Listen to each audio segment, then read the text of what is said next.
What is up, everybody? My name is Jacob and welcome back to the channel. In today's video we're going to be talking about one of the things that you could look for if your surface cleaner is not performing correctly and you find that you're leaving more streaks on concrete than usual. It just happened to us. That's what made me want to make this video so you can know as well. But before we get into that, if you're looking to stay busy year-round with your company, land big commercial jobs or even residential jobs like this one, go check out the first link in the comment section and the description. There'll be a link to Local Domination 2 where I'm going to show you everything that you need to know on how to run your ads, how to set up your ads, how to promote your business and reach out to customers that your competitors are reaching that your name isn't even popping up for, and outrank your competitors to where you were able to land these bigger jobs over them. So with that being said, let's get into the topic of today's video. Now, if you've never changed your tips on your surface cleaner, you've never looked at your tips on your surface cleaner, never even flipped your surface cleaner over to look at the tips or anything like that, your bar or anything, or any of the components of the surface cleaner, might be a good thing to do so, especially if you use it a lot, you've been using it a while or having it a while.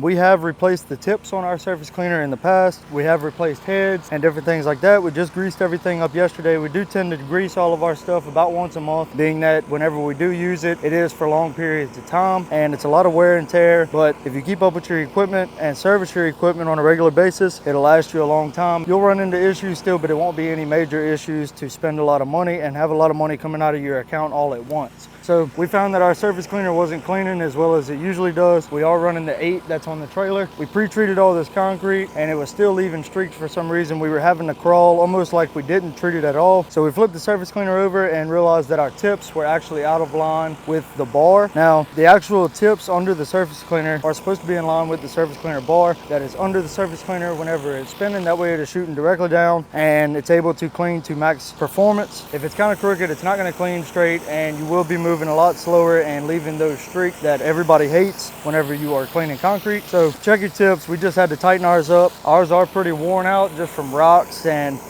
just normal wear and tear on the tips from using it so much. We've had these on here for about 6 months now. So probably within about the next month or two, we will look into changing those tips. We got some extra ones at the office, so we may change them before then, being that we already have them. There is different tip sizes depending on what gallon a minute your machine is. If you have no clue what I'm talking about whenever I say that, or what size orifice you need for your surface cleaning tips, I'll put a link to the chart in the description below. It'll make a huge difference if you are running the wrong tips versus when you put the right tips on there. We used to run the same tips on the 5.5 gallon per minute that we have on the truck and the 8 gallon a minute that we have on the trailer. And we never knew anything about changing the orifice size of the tips actually on the surface cleaner. Somebody mentioned it to us. So we looked up the chart, found the right size orifice for the 8, swapped the tips out, and we're able to move almost twice as fast as the 5.5 now. And it made a huge difference. So be sure to check that chart out, make sure you're running the right tips, and also make sure your tips are in line with your bar. Also make sure that your bar isn't bent, or if your surface cleaner is shaking very bad, it could be the head that the hose actually comes out of the top of on top of the surface cleaner. It's not that hard to change. It can be pretty expensive. We've changed about 3 or 4 of them in the past, but we're still using the same surface cleaners that we start with. We're just sure to grease them every so often and check our tips as well, especially if we are having issues with the cleaning. Go check out that chart below. Go check out Local Domination 2. Again, that'll be the first link in the comment section and the description. And until next time, my name is Jacob, and as always, y'all stay happy,